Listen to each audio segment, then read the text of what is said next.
Ассаламу алейкум, урматтуу кыргыз элим. Баарыңыздарды кирип келген ыйык Рамазан айы менен чын жүрөктөн куттуктайм. Ошондой эле кармаган орозоңуздарды тилеген тилегиңиздерди Кудай таалам кабыл кылсын.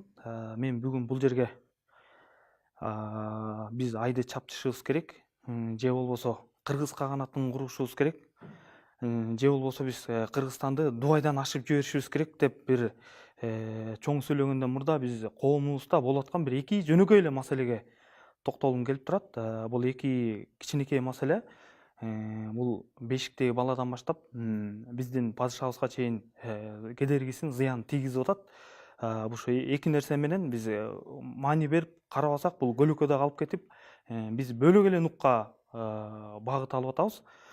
Биринчиси бул бизде коомдун, жарандын жоопкерчилиги.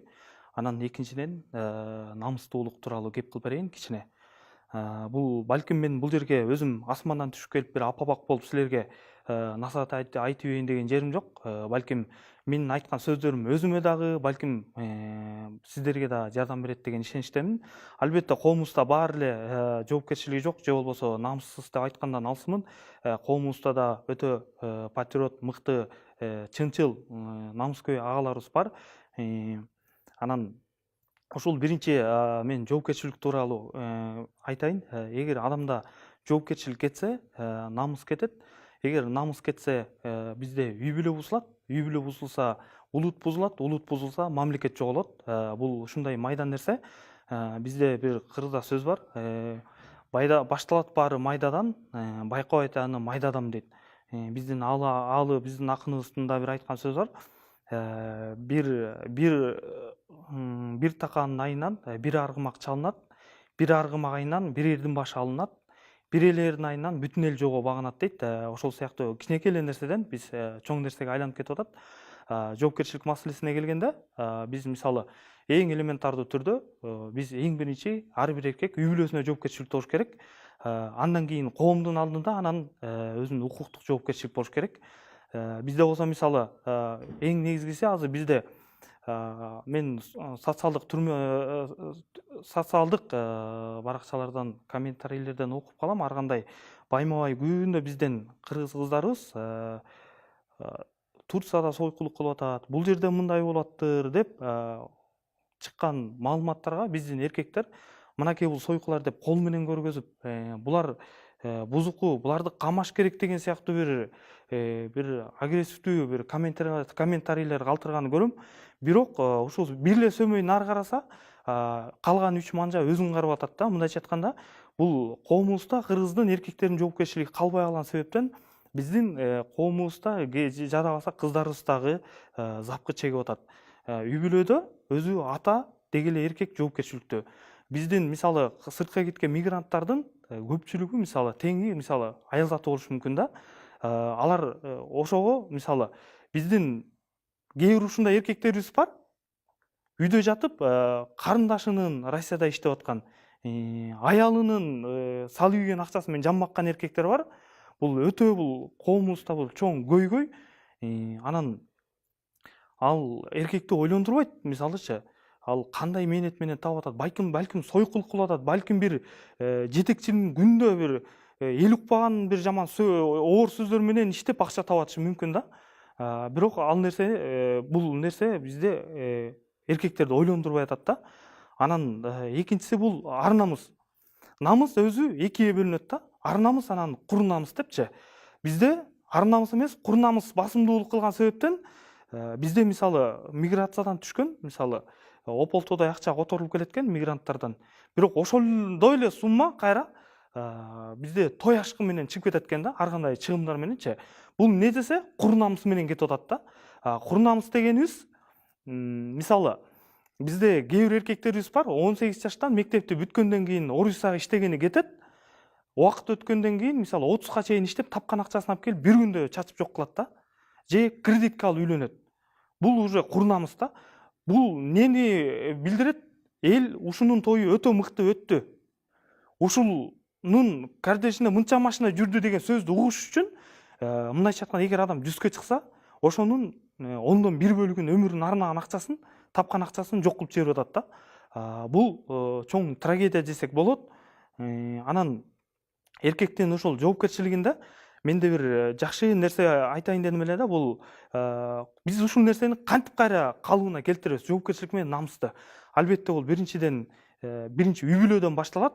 Менин бир эң жакшы эсте калганы, бала чакта ошо биздин атабыз урушчу деле эмес, бирок апабыз бизге дайыма атаңардан сурайын, эгер бир маселе жаралса, же бир жерге суранып бара турган болсок, дайыма айтат эле, атаңардан сурайын, атаңар эмне дейт, атаңар жооп берсинчи, кой атаңар келет деп бизди ушундай бир тарбиялайт эле да. Бул жерде уруш жок, бирок биздин атабыздын зоболоосун көтөрүп, мындайча айтканда жоопкерчиликке, тартиптүүлүккө дайыма үндөйт эле да. Бул нерсени мен чоң апамдан да көрөт элем.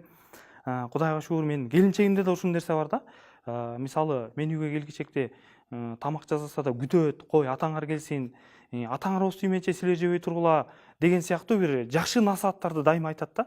Бизде ушундай майдан нерселерден эле маани берсек, бизде чоң бир улуттун сакталып калышына, мамлекеттин сакталып калуусуна бир чоң бир өбөлгө болот десек болот. Коомчулукта балдарды тарбиялоодо, биздин жоопкерчиликке үндөөдө, намыстуулукка үндөөдө бул биздин аксакалдардын ролу аябай чоң.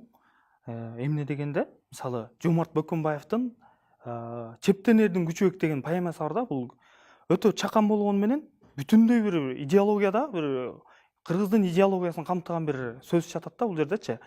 Ошол жерде бир карыя келип, бир журтту жоо чабып, кайра улам кыздарын күң кылып, эркектерин кул кылып, байлыгын тартып алаткан учурда, муну кантип биз жоодон сактанып калабыз дегенде, чеп курганга аракет кылышат коомчу. Бирок тилекке каршы ошо чепти кура албай, анан бир аксакал келип айтат эмеспи, бул жерге бир кишини кошо көмгүлө депчи. Ошондо буяка ким чыгат дегенде баары дымып унчукпай калган кезде, бир жаш баланы алып чыгып ошол жерден, жаш бала мени койгула деп ошол жерден айтып атат да. Адамдар ошону көмүп баштаганда, аксакал келип айтат: "Жок, бул чепти курбай эле койгула, мына ошо окшогон жаштар биздин өлкөбүздү сактап калат деп, журтубузду сактап калат" деп элге кайра насаат айтып атат да. Өкүнүчтүүсү, бүгүнкү күнү айылда чалдар бар, бирок аксакалдар жок болуп атат да. Мурун бала кезде биз жолукканда биринчи очередь кимдин баласысың деп сурап, сенин атаң бул, анын атасы бул деп жет атасыңды айтып, жет атабызды айтып, андан кийин анан батасын берип, чөнтөгүндө момпосу болсо карматып, анан узатып жиберер эле да. Азыркы учурда андай жок. Бурчта карта ойноп турат да. Бул эң өкүнүчтүү нерсе. Албетте баары эмес, бирок негизинен бул акыйкаттык таяп аткан себеби, эгер адам баласында жоопкерчилик жок болсо, үй бүлөсүнүн алдында жоопкерчилик жок адам, ал сөзсүз калкына жоопкерчиликсиздик жаратат. Калкына жоопкерчилик жараткан адам сөзсүз бул эртеңки күнү коррупцияга аралашышы мүмкүн, мамлекетти тоноосу мүмкүн, элдин ырыскысын жеп алышы мүмкүн да. Анан биз сөзсүз ушул нерсеге маани берели. Анан бул жерде үй бүлөдө балдарды тарбиялоодо эненин ролу өтө зор. Азыркы учурда биз эркек үй бүлөсүн иштеп багып, балдарын ата-энеси, апасы жакшы тарбия беришке милдеттүү да. Эркек киши үй бүлөсүн камсыздандырууга милдеттүү. Азыркы учурда эне дагы иштейт, ата дагы иштейт. Экөө тең жумушта, бала садикте, бала бакчада. Бала бакчада деле аябай мыкты тарбия берүү дегенден алысмын, бирок канча бир деңгээлде тарбия бериши мүмкүн, бирок ата-эне берген мээримди алар бере албайт. Кечинде ата-энеси жумуштан чарчап келет, баласына көңүл бөлгөнгө дагы мүмкүнчүлүк жок. Анан коомдо уже үй бүлөдө жарака пайда болот да. Балада жакшы тарбия берилбесе, ал баланы эртеңки күнү кандай тарбияласак дагы биз коомго кызмат кыла албай калышы мүмкүн. Мисалы, 38-жылы репрессияда атылып кеткен биздин аталарыбыз, мисалы, алар эч кандай Оксфордту же Кембридж өтө бир кымбат университет же бир академияны окуган эмес. Алар биздин өтө даанышман аксакалдардын тарбиясын алган адамдар. Аларды карап көрсөк, мен бир карап чыктым, кээ бирлери 17 жаштан баштап 32 жашка чейин болуп турду, ошол көбүнчөсүчү. Ошолор кыргыздын каймактары болуп, ошол кыргызды сактап калабыз деп жаштайынан аракет кылышыптыр да, мамлекеттүүлүктү сактап калгангачы. Бүгүнкү күнү мамлекет биякта турсун, азыр 30тан ашкан эркек, 30тан ашкан биздин эркектерибиз бир үй бүлөнү камсыз кылганга же бир үй бүлөнү тарбиялаганга чамасы келбей атат. Бул албетте тарбиянын тайкылыгынан.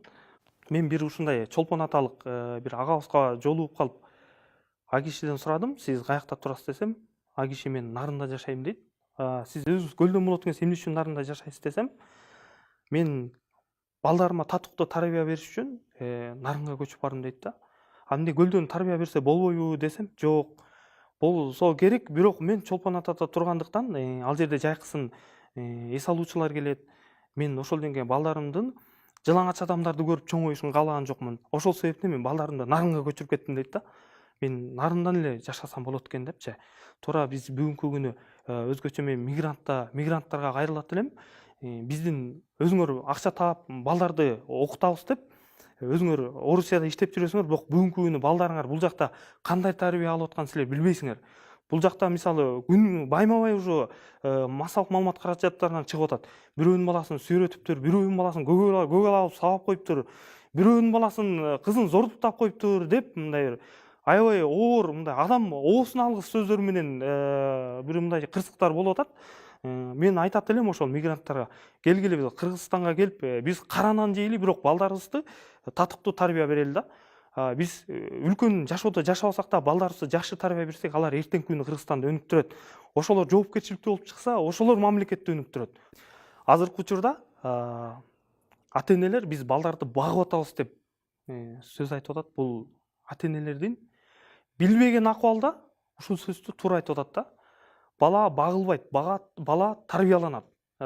Бизде деген малды багат деп айтылат да. Кыргыздын сөзүн карасаңыздар, бул жерде малга чөп салынат, малга суу берилет, мал багылат. Ал эми адам баласы адамды тарбиялайт. Биз балдарды бакпай, биз балдарга тарбия берели. Бул көргөзүүгө чакырганыңыздарга баарыңыздарга рахмат. Бул өтө мыкты аянтча экен. Бардык ой идеяны айта тургандай, саламатта туруңуздар.